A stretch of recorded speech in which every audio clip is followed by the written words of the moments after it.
കർക്കിടകം almost കഴിയാറായി. ഈ മാസം നിങ്ങളുടെ വീട്ടിലും കർക്കിടകക്കഞ്ഞി ഉണ്ടാക്കുന്ന പതിവുണ്ടോ? മേടത്തിലെ കഠിനമായ ചൂടിന് അവസാനം കുറിച്ചുകൊണ്ട് ഇടവം പാതിയാവുമ്പോഴേക്കും മഴ കിട്ടിത്തുടങ്ങും. പിന്നെ നല്ല തണുത്ത മഴക്കാലമായി.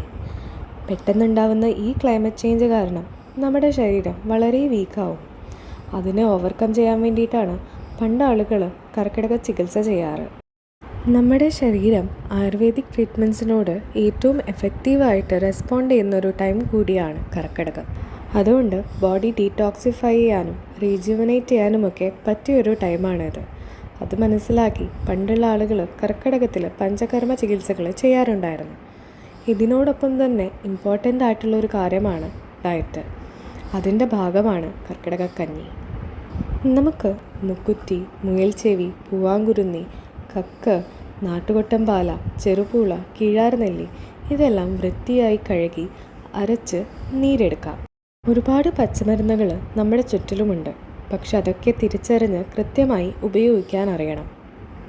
മഴയത്ത് നല്ല വെള്ളം കെട്ടി വളരുന്നത് കൊണ്ട് തന്നെ ഈ ചെടികളിൽ ആക്റ്റീവായിട്ടുള്ള കോമ്പൗണ്ട്സിൻ്റെ അളവ് കുറവായിരിക്കും. അതും കർക്കിടക മാസത്തിൽ മരുന്ന് കഞ്ഞി ഉണ്ടാക്കാനുള്ളൊരു കാരണമാണ്. നേരത്തെ വേവിക്കാനിട്ട അരിയും ഉലുവയും ആശാളിയും വേറൊരു പാത്രത്തിലേക്ക് മാറ്റിയിട്ടുണ്ട്. അതിലേക്ക് തേങ്ങാപ്പാലും പച്ചമരുന്നിൻ്റെ നീരും ശർക്കരയും കൂടിയിട്ട് നന്നായിട്ട് ഇളക്കിയാൽ കഞ്ഞി തയ്യാർ. തണുപ്പത്ത് ഡൈജഷൻ സ്ലോ ആയിരിക്കുമ്പോൾ കഞ്ഞിയാണ് ഏറ്റവും നല്ലത്. അതിനൊപ്പം പച്ചമരുന്നുകളും കൂടി വന്നാൽ ഇമ്മ്യൂണിറ്റി ബൂസ്റ്റ് ചെയ്യാനും നീർക്കെട്ട് പോലെയുള്ള ദോഷങ്ങൾ കുറയ്ക്കാനും അത് സഹായിക്കും. മരുന്ന് കഞ്ഞിയുടെ ഗുണങ്ങൾ പൂർണ്ണമായും കിട്ടണമെങ്കിൽ കുറഞ്ഞത് 7 ദിവസമെങ്കിലും തുടർച്ചയായി ഇത് കഴിക്കണമെന്നാണ് പറയുന്നത്. അതിനോടൊപ്പം തന്നെ എരിവുള്ളതും കൊഴുപ്പ് കൂടുതലുള്ളതും മാംസാഹാരവും കഴിക്കരുതെന്ന ചിട്ട വേറെയും.